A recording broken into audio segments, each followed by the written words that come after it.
Among other sectors in the modern society, the role of transportation cannot be overemphasized. Transportation is mainly demanded to execute the objectives of every other sectors in the economy. Bringing it home, the Nigerian transport sector is a vital part of the country's economy, but it faces numerous challenges that hinder its efficiency and effectiveness. To address these challenges, the Nigerian government and private sector are exploring solutions like infrastructure development, technology adoption, private sector investment and participation, regulatory reforms and enforcement, and capacity building and training. By tackling these issues, the country can improve the efficiency and effectiveness of its transport sector, reducing cost, increasing productivity, and promoting economic growth. For this conversation, we're now joined by a multimodal transport and supply chain specialist, Alban Igwe. It's good to have you with us on the Rise News. Thank you. All right, Doctor. So in terms of contribution to Nigeria's GDP, how would you rate capabilities of the country's transportation sector? Where are we with this concept right now? We are neither here nor there, in that you cannot pinpoint exactly what is the percentage contribution of transport, logistics, and associated supply chain to the economy. But we do know that we have the capacity to make the sector, the mega sector, contribute greatly to Nigeria's development. All right. Nigeria is going through, would I say, an evolution right now. Some will say, others will say probably we're passing through the eye of a needle, metaphorically speaking, in terms of things changing.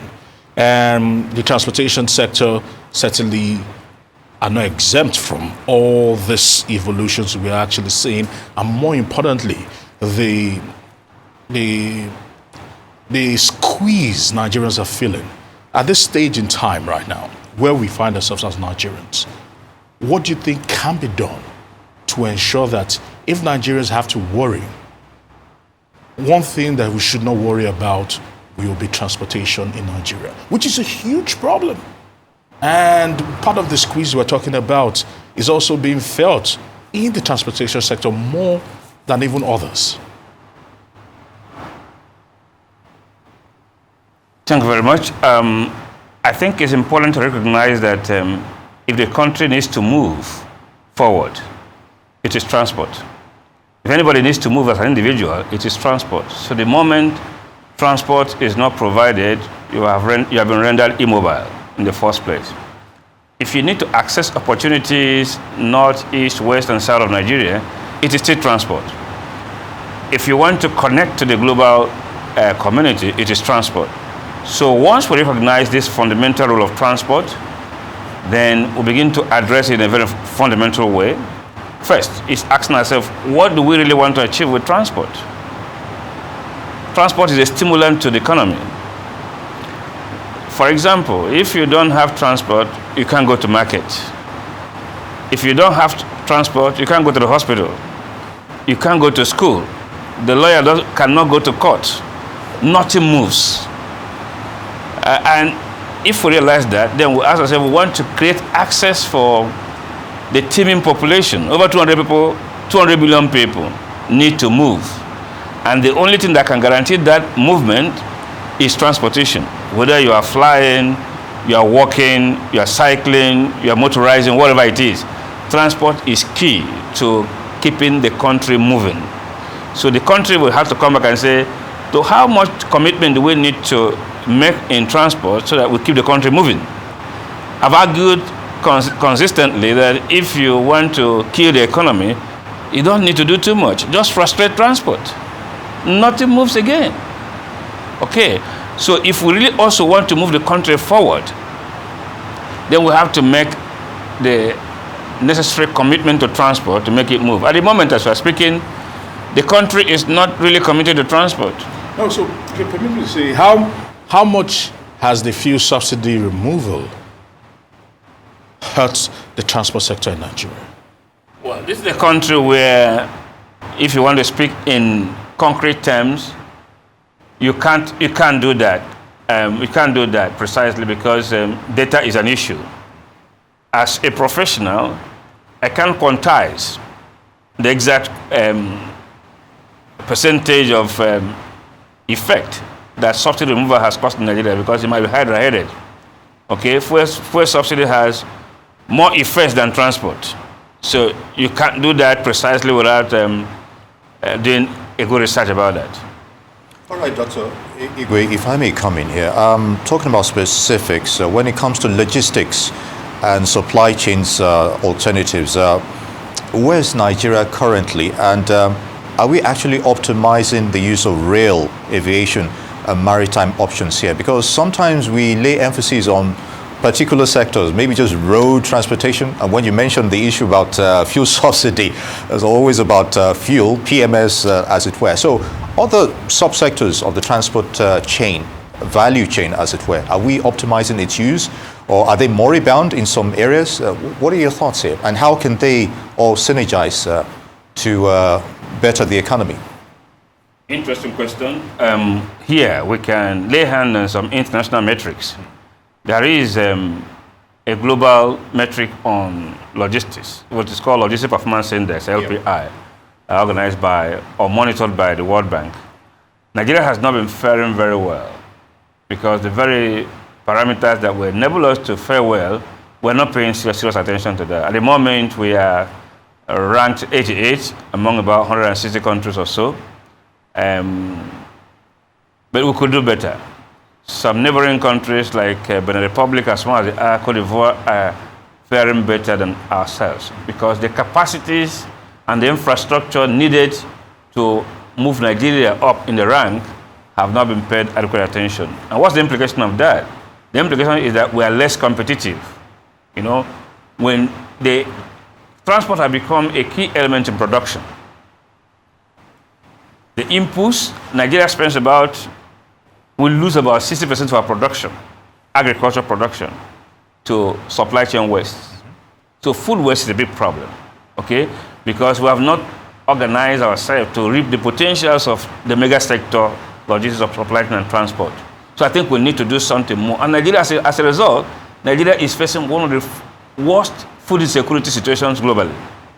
So that is because we are paying less attention to transport. And if you consider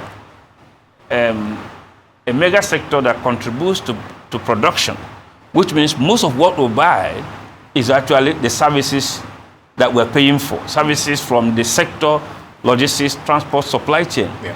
So if you remove that, if we're efficient along those lines, then the cost of living will drop drastically. So, but unfortunately, Nigeria is not on the path of recovery along these lines. Because first of all, we look at the country that is managing the mobility needs of 200 million plus people. There is no definite document called transport policy. There's no national transport policy in the country. And it's not rocket science. If I am to do a PhD on transport policy in Nigeria, as an individual, just give me that, say that is my PhD project. Expect that I'll get that done and give a country something that will be enough to drive the country. And we have some experts that we can say, okay, gentlemen, this thing has become a perennial problem. Can we declare a state of emergency on transport policy? I was part of those working on the transport policy in the past administration. It's got to Asrock, come back, please dot the I's, cross the T's. We did all of that, nothing came out. Something must be wrong. Either the country has not decided to move forward. If the country decides to move, then something must be done. But I think now, this may be an advantage again because there are many things to do on that draft policy, okay, in terms of sustainability, in terms of energy options. We're talking about subsidy and all of that.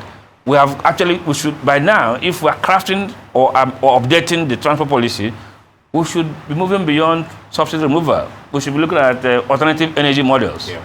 Electric, and others, hydrogen fuels and all of that. So that way we will de-emphasize the issue of subsidy.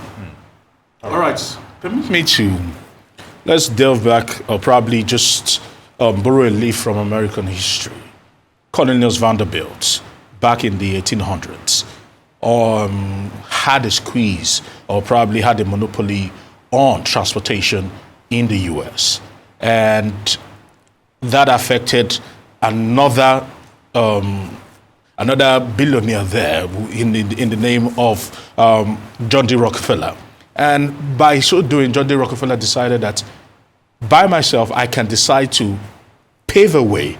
Instead of using the rail lines to transport my goods, I can decide to just do pipeline. And that revolutionized the way transportation was being carried out in the US. And the reason for this short story is that I'm just talking about the role that the private sector played in fast-tracking transportation, the transportation sector in the US. Can that happen in Nigeria? Will the government allow that kind of development to come in by people that are forward-thinking, that by high net worth individuals coming in and saying that because these issues are problems to us, we can find solutions that can better the wider society, hence moving our transportation sector from maybe the Stone Age to the digital age? I think the answer is obviously yes. Government can, and indeed government is, because there's no escape from transport. When you're dealing with a subject matter that is inescapable, you're only looking for solutions from everywhere. I'll give you an instance from the road transport. Right now, Nigeria is not providing road transport across the nation as a public transport. It is entirely run by private individuals. So which means unintentionally, government is allowing private actors to come into play. In the air industry, we don't have a national carrier. Government have allowed air operators Because to emerge. government have been inefficient in... Of course, they are inefficient and they are not thinking in that direction. In the sea, Nigeria is ranked the highest ship-owning country in Africa. We don't have a national shipping line. It's the private operators, okay?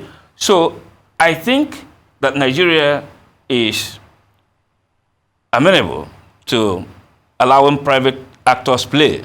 But what is lacking is providing the enabling environment so that these actors can act in a more coordinated fashion to enable us to reap the benefits of transportation. I'll give you an instance from the United Kingdom. The UK, you have Transport for London, TfL. It is only say one entity, but it's full of franchises. So you have over 1,000 buses running in Transport for London.